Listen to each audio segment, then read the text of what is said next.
दोस्तों एक बार फिर आपका स्वागत है, अभिनंदन है आपके अपने YouTube channel Aryan institute Allahabad में। दोस्तों जैसा कि बोर्ड पर आप देख पा रहे हैं, आज एक बार फिर आपके समक्ष बात करने वाले हैं डीएलएड प्रथम सेमेस्टर के हिंदी सब्जेक्ट पर। बेहतरीन तरीके से आप सभी को पता है कि डीएलएड प्रथम सेमेस्टर के दौरान आपके साथ अनवरत कार्य कर रहे हैं। ठीक है, आप सभी के लिए मैं बताना चाहूँगा प्रथम सेमेस्टर की अगर आप हैंड राइटिंग नोट्स प्राप्त करना चाहते हैं सभी सब्जेक्ट की, तो बिल्कुल मैं आप सभी से कहना चाहूंगा, लिखा गया है सभी विषय की हस्तलिखित नोट्स प्राप्त करें मात्र 299 रुपए में। आप सभी को यह 299 रुपए ज्यादा लग रहा है।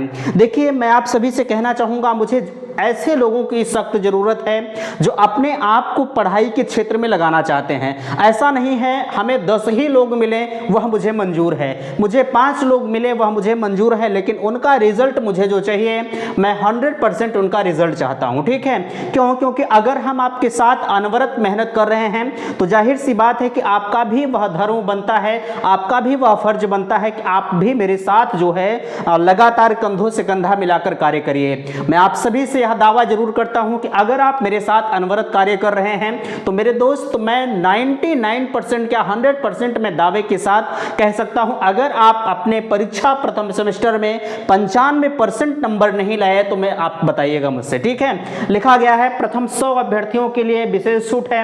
बिल्कुल मैं आप सभी से कहना चाहूंगा, कल किसी ने कमेंट किया, कह रहा भैया और चैनल वाले 150 रुपए में 160 रुपए में अपनी नोट्स दे रहे हैं। देखिए हमें किसी चैनल की दांज नहीं देनी है, पहली चीज यह जानिएगा। हम जो कंटेंट दे रहे हैं वह मुझे पता है और हमने भी देखा है, ऐसा नहीं है बहुत सारे चैनल वाले साथ संपर्क है, ऐसी बात नहीं है, लेकिन हमारी नोट्स से और उनकी नोट्स से आप कंपैरिजन करिएगा। मैं किसी चैनल का नाम नहीं ले रहा हूं, मेरी नोट्स से और उनकी नोट्स से कंपैरिजन करिएगा, आपको खुद दूध का दूध पानी का पानी अलग नजर आएगा। हमने आपके नोट्स में एक भी टॉपिक नहीं छोड़ा है जो आपकी परीक्षा की दृष्टि से महत्वपूर्ण ना हो। ठीक है, जितनी चीजें भले ही आपकी परीक्षा में जो है कम पूछी जाए, लेकिन हो सकता है जैसे अगर हम कह दें आपसे कि यह वर्ड आपके परीक्षा में नहीं पूछा जाएगा, मैं सपोज दैट की बात कर रहा हूं, मैं ये नहीं कह रहा हूं कि नहीं पूछा जाएगा। ठीक है, जैसे हम मान लें कि कोई एक टॉपिक आपकी परीक्षा में हम कह दें नहीं पूछा जाएगा और पता लगा वही पूछ लिया जाएगा, तो इस वजह से हमने जितने भी नोट्स आपके लिए तैयार किया है उसमें एक भी टॉपिक नहीं छोड़ा है जहां से थोड़ी बहुत भी संभावना होती है आपकी परीक्षा में पूछे जाने की। तो बहरहाल अगर आपको ज्यादा लग रहा है तो खैर ठीक है, हमें 5 ही लोग मिले लेकिन उनका रिजल्ट मुझे 100% चाहिए। ठीक है, उम्मीद करते हैं कि जितने लोग जुड़ रहे हैं हमारे साथ बेहतरीन प्रदर्शन करने का प्रयास करिएगा। अगर आपको किसी भी प्रकार की समस्या होती है तो आप इन नंबरों पर बेधड़क हमसे संपर्क कर सकते हैं, या आप नोट कर सकते हैं 94 52 और 33 10 53 पर। ठीक है, आप यहां किसी भी प्रकार की अगर समस्या होती है 94 52 33 10 53 ये नंबर हमारा है, बिल्कुल आप इस नंबर पर बेधड़क कांटेक्ट कर सकते हैं। भैया एक बार फोन न उठे तो आप ट्राई कीजिएगा दूसरी बार, चूंकि तमाम तरह के कार्य होते हैं, सभी में संलिप्तता रहती है और व्यस्तता रहती है, इस वजह से फोन आपका कम रिसीव हो पाता है। बहरहाल आप कोशिश करिएगा, आप या थोड़ा सा एक प्रयास और कर लीजिएगा कि आप अपने कमेंट को व्हाट्सएप पे डाल दीजिएगा, जो भी होगा आपके समय रहते हुए आपके सभी समस्याओं का समाधान कर दिया जाएगा। ठीक है, बहरहाल हमने आपके समक्ष उम्मीद करते हैं कि 3 से 4 लेक्चर एजुकेशन फर्स्ट पेपर का, 2 लेक्चर प्रोवाइड किया, शिक्षण अधिगम का सिद्धांत अभी शाम को ही कल शाम को आपके समक्ष वीडियो गया है, तो ऐसे ऐसे करके पर डे 1-2 लेक्चर हम आपके समक्ष प्रोवाइड करेंगे। अच्छा, आज उम्मीद करते हैं कि हम कोशिश करेंगे कि आपके समक्ष जो है मैथमेटिक्स का 1 लेक्चर प्रोवाइड किया जाए। चूंकि मैथ आपका थोड़ा सा वीक पोर्शन होता है, इस वजह से मैथ को भी टारगेट किया जा रहा है। हम आपसे कहे हैं कि हम 4 महीने में आपका सिलेबस कंप्लीट करेंगे। 4 महीने के बाद बचे हुए 2 महीने में आपके प्रीवियस ईयर के जो पेपर हुए रहेंगे वह प्राइवेट टेलीग्राम चैनल पर सॉल्व कराया जाएगा, जो कि पेड कोर्स के रूप में आएगा, और जो भी चीजें हमसे हो पाएंगी आपको मॉडल पेपर भी दिया जाएगा इस प्राइवेट टेलीग्राम चैनल पर। मैं ऐसी तैयारी आपकी कराऊंगा कि मेरे खुद जब मैं बात करता हूं यार तो खुद अगर देखा जाए तो देखिए रोंगटे खड़े हो जाते हैं। मैंने आपसे चैलेंज किया है कि मैं आपको जब परीक्षा में प्रथम सेमेस्टर में बैठेंगे ना तो खुद आपको परीक्षा कैसी नजर आएगी वह आप खुद उस समय अपने आप को आंकिएगा। ठीक है, बहरहाल ज़्यादा बात करने की जरूरत नहीं, अपने मुख से अपनी बड़ाई नहीं करनी चाहिए, लेकिन आपने जो बात कही है आपका मूल्य ज़्यादा है, इस वजह से हमने आपके साथ कहा है। हमने बार बार यही कहता हूं कि आप पढ़ाई करिए। आप 41,000 रुपये दे के चले आए, आपको कष्ट नहीं हुआ, लेकिन आपको 299 रुपये देने में कष्ट हो रहा है। यह नहीं होना चाहिए। कभी अपने ऊपर भी, अपने पढ़ाई के ऊपर भी आप खर्च करके देखिए कितना मज़ा आता है। अभी यही हिंदी आपको पढ़ाया जा रहा है। बहुत सारे कैंडिडेट ऐसे होंगे जिनको हिंदी के बारे में थोड़ा भी नॉलेज नहीं होगा। अगर आपने डीएलएड प्रथम सेमेस्टर में एडमिशन ले ही लिया है तो आपको हिंदी विषय जानने की सख्त जरूरत है। बिना हिंदी को जाने आप आगे नहीं जा सकते हैं। ठीक है, हमने आपसे बैक पेपर की बात किया है, भगवान न करे कि आपका बैक पेपर लगे, लेकिन अगर बैक पेपर लग जाता है ना तो ये जान लीजिए कि देहाती कहावत नहीं है कि नकुरस चना चबाना, तो वही होता है कि लोग परेशान हो जाते हैं। और अभी 2013 की हम बात करें, हम आपको भड़का नहीं रहे हैं, ना आपको डरा रहे हैं। ठीक है, जब वक्त आता है तो सारी चीजें कहना पड़ता है। तो बहरहाल छोड़िए, वह नहीं कहेंगे, कहेंगे कि आप इस तरह की बातें कर रहे हैं। सबसे पहले हम बात करते हैं डीएलएड प्रथम सेमेस्टर हिंदी वर्णमाला का। आपका पहला चैप्टर है और पहली टॉपिक आपकी आती है वर्ड। सबसे पहले हिंदी वर्णमाला से पढ़ने से पहले आपको जानना अत्यंत आवश्यक होता है कि वर्ड हम किसे कहते हैं, वर्ड या अक्षर। अगर हम संस्कृत की बात करें, अक्षर किसे कहते हैं तो न क्षरति इत अक्षरम। ठीक है, मीन्स जिसका क्षरण नहीं होता है उसे हम अक्षर कहते हैं। लिखा जा रहा है कि भाषा की वह छोटी से छोटी इकाई जिसके टुकड़े नहीं किए जा सकते वर्ड या अक्षर कहलाता है। आप इसे नोट करिएगा। 1 नंबर के क्वेश्चन में आपसे पूछा जा सकता है, यह संस्कृत में भी पूछा गया है कि हम अक्षर किसे कहेंगे, और हिंदी में पूछा जा सकता है कि वर्ड किसे कहेंगे। आप यूपी टेट पेपर देंगे, जितनी भी चीजें यहां लिखी गई हैं मेरे दोस्त आप देखिएगा, अगर आपके पास यूपी टेट का सिलेबस हो तो आप देख लीजिएगा, सिर्फ यही लिखा रहता है वर्णमाला, और वर्णमाला से कहां से क्वेश्चन दे देगा आपको पल्ले नहीं पड़ेगा। इस वजह से हम यूपी टेट को भी इसमें टारगेट किए हुए हैं। ठीक है, बहरहाल आपके सिलेबस में जो भी रखा गया है वह आपके लिए सफिशिएंट है, लेकिन थोड़ा सा हम इसमें ब्रॉड आपके लिए कर दिए हैं, क्योंकि अभी से आपके जब आंखों के सामने कंटेंट पढ़ता रहेगा तो आगे जब आप भविष्य में अपने आप को पढ़ाई के क्षेत्र में और अधिक लगाएंगे तो यह चीजें आपको याद आएंगी कि हाँ फला इंसान हमें बताया था। ठीक है, चलिए वर्ड के बारे में आप जान गए। अब वर्ड के बारे में जानने के बाद अब समस्या आती है कि हम वर्णमाला किसे कहेंगे। ठीक है, वर्णमाला के बारे में आप सभी परिचित हैं। ठीक है, वर्णमाला के बारे में आप सभी परिचित हैं। थोड़ा सा जो साइंस साइड के वर्ग से आए होंगे उनको समस्या हो रही होगी। बहरहाल मैं दावे के साथ कहता हूं, आपने बीएससी किया है कोई बात नहीं। ठीक है, अगर आपने हिंदी नहीं पढ़ा है तो कोई बात नहीं, लेकिन आज से आप स्टार्ट करिए। मैं दावे के साथ कहता हूं कि हिंदी अगर आपको समझ में ना आए तो आप मुझे बताइएगा। ठीक है, लिखा गया है वर्णमाला किसे कहेंगे, आप कहेंगे वर्णों के सार्थक समूह को हम वर्णमाला कहेंगे।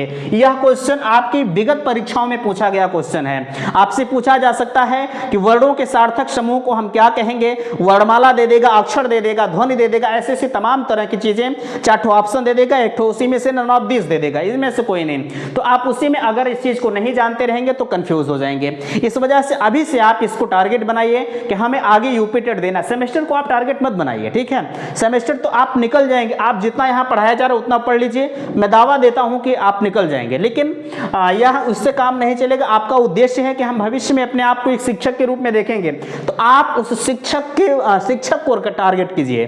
ठीक है, हमें भविष्य में अपने आप को शिक्षक बनना है, क्योंकि आज के समय में कंपटीशन आप देख पा रहे हैं। अगर वर्तमान समय की अगर हम बात करें, यूपी टेट का एग्जाम हो जाए ना तो कम से कम 25 लाख कैंडिडेट ऐसे होंगे जो यूपी टेट के एग्जाम में पार्टिसिपेट करेंगे। ठीक है, तो रिजल्ट क्या आता है, कभी 5% आता है, कभी 6% आता है। तो इस वजह से और थोड़ा सा ज्यादा ही चला जाता है। इस वजह से अभी से आप यूपी टेट सुपर टेट को टारगेट बनाइए। ठीक है, अगर आपने एडमिशन लिया है तो बहरहाल प्रथम सेमेस्टर तो आपका ऐसे निकल जाएगा, आप पास भी हो जाएंगे, समस्या नहीं होगी। अगर आप साथ लगे हैं, आप अगर क्लास को मिस करते हैं तो थोड़ा सा आपके लिए नुकसानदायक साबित जरूर होगा। ठीक है, चलिए यहां लिखा गया है हिंदी वर्णमाला में कुल 52 वर्ण होते हैं। यह चीज आप नोट करिएगा, आपसे डायरेक्टली पूछ लिया जाता है कि हिंदी वर्णमाला में कुल 52 वर्ण होते हैं। आप इस कुल वाले शब्द को नोट करिएगा। ठीक है, अगर यह कुल वाला शब्द हट जाएगा तब इसका आंसर कुछ और हो जाएगा, लेकिन अगर कुल शब्द लगा हुआ है, हिंदी वर्णमाला में कुल 52 वर्ण होते हैं, जिनमें से हमारा 39 व्यंजन होता है और 13 हमारे स्वर होते हैं। अब सवाल उठता है कि आखिरकार जो 13 स्वर होते हैं वो कैसे होते हैं। ठीक है, देखिए यहां आप कहेंगे आपने यहां तो 11 स्वर लिखा है, स्वर की संख्या 11 होती है। बिल्कुल, अगर मैं आपसे कहूं यहां देखिए कुल लगा हुआ है, तो अगर पूछा जाए हिंदी वर्णमाला में कुल स्वरों की संख्या कितनी होती है तो आप कहेंगे 13 होती है। और अगर वही पूछा जाए हिंदी वर्णमाला में कुल व्यंजनों की संख्या कितनी होती है तो आप कहेंगे 39 होती है। लेकिन अगर सिर्फ व्यंजन की संख्या पूछ ली जाए तो आप क्या बताएंगे? ठीक है, अभी आगे उस चीज पर हम चर्चा करते हैं। लिखा गया है स्वर की संख्या, आप देख पा रहे हैं कि स्वर की संख्या 11 होती है, लेकिन 13 कैसे होगी? देखिए हम दो शब्द अयोगवाह के रूप में आते हैं। पहला आपका अंक हो गया, दूसरा आपका आहा हो गया। देखिए थोड़ा सा आप क्वालिटी बढ़ाकर देखिएगा, 360 कर लीजिएगा, सारी चीजें आपको स्पष्ट नजर आएंगी। ठीक है, यहां देखिए 13 लिखा गया है, सॉरी 11 लिखा गया है, और 11 में हम इन दोनों को जोड़ देंगे तो यह हो जाता है हमारा 13। अब सवाल फिर उठता है, देखिए एक चीज और ध्यान दीजिएगा, कभी भी जब आप अपने आप को पढ़ाई करिएगा, अगर आपके मन में सवाल नहीं उठता है तो जाहिर सी बात है दी गई चीजें आपको समझ में नहीं आ रही हैं। जैसे हमारे मन में बार बार यह सवाल उठ रहा है कि आखिरकार यहाँ 11 है, आपने यहाँ 13 लिखा है, कैसे लिखा है? तो इस तरह के सवाल आपके मन में उठने चाहिए। ठीक है, इस वजह से अपने आप को उस तरह से ढालिए कि ताकि हर जितनी भी टॉपिक आप पढ़ें सभी पर हमेशा सवाल उठता रहे। अगर सवाल नहीं उठ रहा है तो आपको समझ में नहीं आ रहा है। फिर से मैं कहूंगा कि अगर आपको नहीं समझ में आ रहा है तो आप बताइएगा, मैं फिर से अपने टीचिंग प्रोसेस को जो भी हो पाएगा मैं परिवर्तन करने का प्रयास करूंगा और सरल से सरल लैंग्वेज में आपको बताने का प्रयास करूंगा। ठीक है, चलिए लिखा गया है स्वरों की संख्या 11 होती है। आपसे पूछा जा सकता है कि अयोगवाह की संख्या कितनी होती है, तो भैया आप कहेंगे अयोगवाह की संख्या हमारी 2 होती है, जिसमें अंक और आह 2 हमारे अयोगवाह होते हैं। सीधे तौर पर पूछ लिया जाता है कि अयोगवाह है, ठीक है, अयोगवाह होता है तो आपको 1 दे दिया जाएगा, 1 ठो नहीं रहेगा, 1 ठो दे देगा, अंक दे देगा, और बाकी कखा कखा अंगा दे देगा, ई दे देगा, वो इस तरह के ऑप्शन दे देगा। तो आपको इन्हें जानने की जरूरत नहीं। अयोगवाह की संख्या 2 होती है, जिनमें अंक और अह दोनों हमारे अयोगवाह वर्ण होते हैं, और इनके स्वरों की संख्या 11 होती है। इन दोनों को हम मिला दे तो कुल स्वरों की संख्या हमारी कितनी हो जाती है? 13 हो जाती है। इतनी चीजें आपको समझ में आई होंगी। हमें तो नहीं लगता कि अभी तक आपको कहीं कंफ्यूजन क्रिएट हो रहा है। ठीक है, चलिए आगे हम बात करते हैं। देखिए यहां लिखा भी गया है कुल स्वरों की संख्या 13 होती है। इन 13 के अकॉर्डिंग आप देख सकते हैं दोनों को हमने मिलाया है, इसलिए यहां 13 बना हुआ है। आगे हम बात करेंगे मूल व्यंजन की संख्या। ठीक है, मूल व्यंजन की संख्या 33 होती है। अब 33 हमने यहां लिखा है 39 होती है, लेकिन यहां देखिए 4 संयुक्त व्यंजन होते हैं, छ, त्र, ज्ञ और स्र। अच्छा, संयुक्त व्यंजन क्या होते हैं? ऐसे व्यंजन जो आपके 2 स्वरों से मिलकर बने होते हैं। ठीक है, जैसे हम क की बात करें, ठीक है, क की बात करें तो यह 2 चीजों से कहां गया? छत्र, ज्ञ और स्र, का और जो है मूर्धन्य श से मिलकर बना है, या मूर्धन्य षकार। ऐसे फिलहाल के लिए आगे हम इस पर चर्चा करेंगे कि यह चीजें भी पूछी जाती हैं कि जो आपका कच्चा वाला छ होता है यह किस शब्द से मिलकर बना है, त्र किससे, और ज्ञ किससे, और स्र किससे मिलकर बना है। ये सारी चीजें पूछी जाती हैं जब आपका व्यंजन वाला, आज सिर्फ हम स्वर पर चर्चा करेंगे। ठीक है, जब आपके व्यंजन टॉपिक पर क्वेश्चंस आएंगे तो वहां सारी चीजें कराई जाएंगी। बहरहाल आप इतना जानिए आपके यहाँ मूल व्यंजन की संख्या कितनी होती है? आप कहेंगे 33 होती है, जिनमें हमारे 4 जो है संयुक्त व्यंजन के अंतर्गत आते हैं, छ, त्र और ज्ञ और स्र। ठीक है, आप इसे नोट करिएगा, ये संयुक्त व्यंजन है। और यहाँ देखिए 2 हमारे द्विगुण व्यंजन होते हैं, ड और ढ। अच्छा, ड और ढ में बड़ा कंफ्यूजन होता है। ठीक है, आप विशेष तौर पर ध्यान दीजिएगा, अगर इस तरह की बातें लिखी जाए, ठीक है, अगर ऐसा लिख दिया जाए तो यह आपका क्या हो जाता है? ङ हो जाता है। ठीक है, अरे ये वाला अंगा नहीं, ङ हो जाता है, क ख ग घ ङ। ठीक है, और ये आपका ढ हो जाता है। 2 आपके द्विगुण व्यंजन है, 4 संयुक्त व्यंजन है, 4 2 6, 33 6 39 हो गया। ठीक है, हुआ कि नहीं हुआ? कहाँ गया? 39 व्यंजन हुए कि नहीं हुए? बिल्कुल हुए। आप अभी तक इस बात से सहमत हैं कि नहीं है? कमेंट में जरूर बताइएगा। ठीक है, समस्या हो रही तब भी बताइएगा। यहाँ लिखा गया है सॉरी यहाँ लिखा गया है कुल व्यंजन की संख्या कितनी होती है? आप कहेंगे 39 होती है, जो कि हमने आपसे पहले भी बताया। आगे कुल व्यंजन और कुल स्वर को अगर हम मिला दें तो 39 13 52 होते हैं, 9 3 12 3 1 4 1 5 हुए।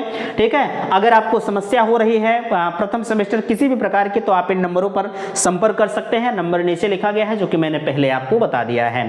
ठीक है, चलिए अब यहाँ देखिए सवाल आता है कि वर्ड के प्रकार। अभी आपने वर्ड को पढ़ा, ऊपर आपने वर्ड को देखा। अब नीचे यहाँ स्वर के बारे में देखिए। अभी अगर देखा जाए तो यह जो आपका हिंदी वर्णमाला है, यह कम से कम हम इस वर्णमाला पर आपको 3 से 4 लेक्चर देने का प्रयास करेंगे।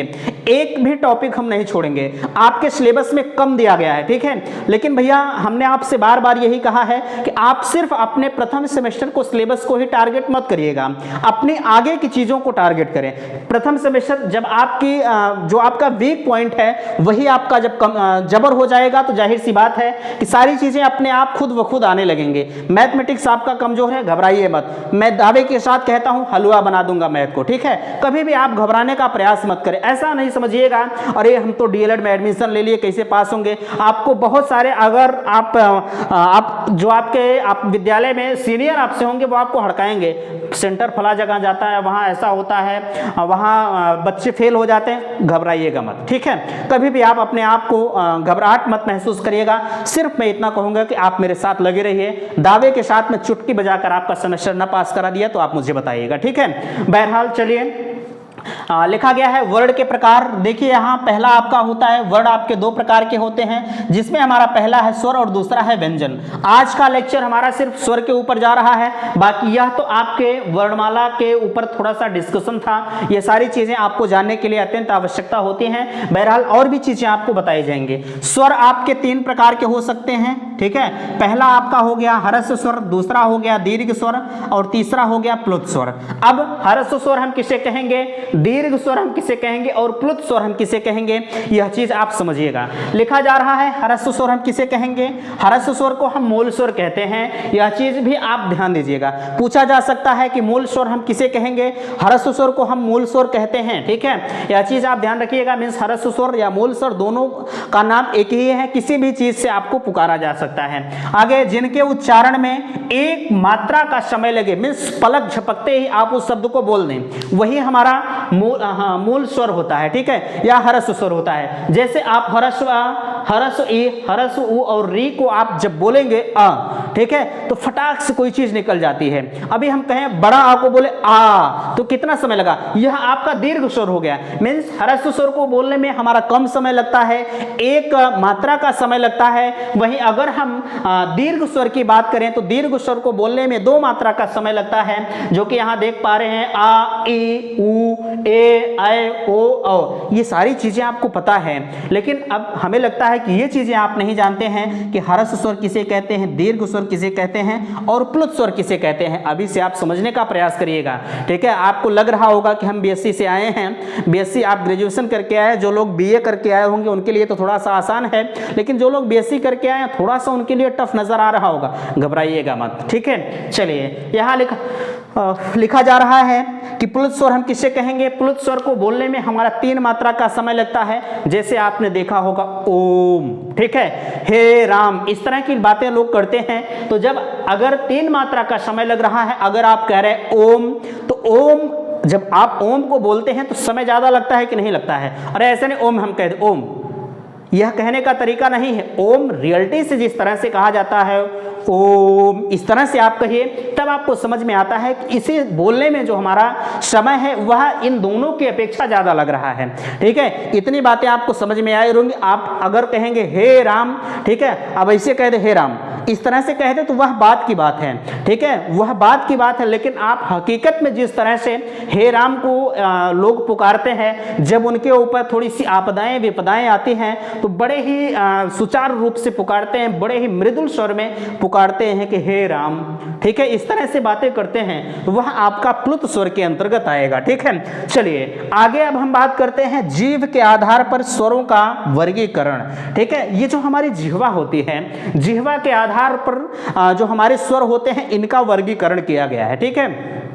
अब कैसे किया गया है, देखिए, जिह्वा के आधार पर या जीव के आधार पर स्वरों का वर्गीकरण जो हमारा है वह 3 प्रकार से है। पहला है अग्रस्वर, दूसरा है मध्य स्वर और तीसरा है पश्च स्वर। अब अग्रस्वर क्या होता है, अग्रस्वर होता है, अग्रस्वर को बोलने में जो हमारी जिह्वा है, ठीक है, अग्रस्वर को बोलने में जो हमारी जिह्वा है उसके आगे वाले भाग का प्रयोग होता है, मींस ये वाले का, ठीक है। अभी आप बोलकर देखिए ई, ठीक है, ई, ई, ए आई, इसका प्रयोग हुआ कि नहीं हुआ? आप कहेंगे हुआ है, ठीक है। इस वजह से आप इन्हें नोट करिएगा कि अग्रस्वर हम किसे कहेंगे? अग्रस्वर को बोलने में हमारी जिह्वा के आगे वाला भाग का प्रयोग होता है, इसे हम अग्रस्वर कहेंगे। आपसे परिभाषा नहीं पूछी जाती है, आपसे सिर्फ पूछा जाता है कि अग्रस्वर होता है।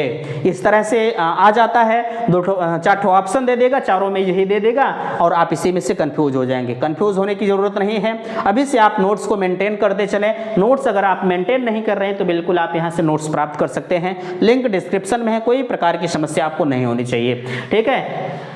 अग्रस्वर वाली बात समाप्त हुई। अब हम बात करते हैं मध्यस्वर। मध्यस्वर का मतलब क्या होता है? जिह्वा ना आगे से टच करे ना पीछे से टच करे, ठीक है। बीच से हमारी जिह्वा यहां से टच कर दे, ठीक है, तो उसी को हम अग्रस्वर कहते हैं, सॉरी मध्यस्वर कहते हैं। मध्यस्वर की संख्या हमारी 1 होती है, जो कि आप देख पा रहे हैं ह्रस्व हमारा मध्यस्वर के अंतर्गत आता है। अब वहीं हम पश्च स्वर की बात करें, पश्च स्वर मीन्स बोलने के लिए जो जिह्वा हमारी होती है उसके पीछे वाले भाग का इस्तेमाल किया जाता है, जो यहाँ होता है, ठीक है, उसका इस्तेमाल किया जाता है। परिभाषा अगर आप लिखना चाहें तो पश्च स्वर को बोलने के लिए जिह्वा का जो हमारा पीछे वाला भाग है उसका इस्तेमाल जब होता है तो हम उसे कहते हैं पश्च स्वर, ठीक है। आगे इनकी संख्या जो होती है 5 होती है, आ, उ, ओ और ए, औ, ठीक है। ये 5 जो होते हैं आपके पश्च स्वर के अंतर्गत आते हैं, ठीक है। अभी तक हमें तो नहीं लगता कि आपको कहीं कंफ्यूजन हुई होगी, ठीक है। अब बात करते हैं मुखविवर के आधार पर या मुखद्वार के आधार पर किसका वर्गीकरण? स्वर का वर्गीकरण, ठीक है। अब यहां लिखा गया है विवृत, अर्धविवृत, समवृत और अर्धसमवृत। थोड़ा सा इनमें कंफ्यूजन आप सभी को होता है, ठीक है। अब अर्धविवृत हम किसे कहेंगे? अर्धविवृत में जो हमारा मुखद्वार होता है, ठीक है, अर्धविवृत में सबसे ऊपर लिखा गया है विवृत। विवृत में जो हमारा मुख होता है, ये हमारा मुख जो है, ठीक है, ये जो मुख होता है, मुख हमारा पूरा खुला होता है, ठीक है। अभी जब इस तरह से बोलेंगे तो ये आपका शुद्ध नहीं है।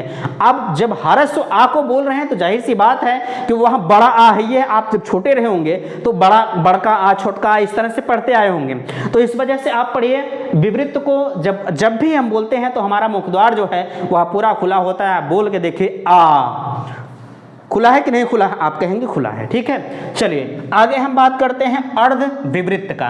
अर्धविवृत ऊपर वाला तो भैया मुखद्वार पूरा खुला हुआ है विवृत में। अब अर्धविवृत मीन्स इसमें जो हमारा मुखद्वार है वो आधा खुला होता है, ठीक है। मुखद्वार जो है, कभी भी आप जब हिंदी वर्णमाला को पढ़िएगा, ठीक है, आप उच्चारण स्थान को जब पढ़िएगा तो आप उससे बोलकर समझ सकते हैं। जैसे विवृत, अगर इसे आप थोड़ा सा समझ रहे हैं, विवृत हम किसे कहेंगे, आप इसे बोल दीजिए, तुरंत समझ में आ जाएगा। अर्धविवृत, अर्ध माने पहले में अर्ध लग गया है, विवृत माने आप देख पा रहे हैं, ठीक है। तो अर्धविवृत माने जो होगा वह हमारा मुखद्वार जो है वो आधा खुला होता है, विवृत माने हमारा मुखद्वार पूरा खुला होता है।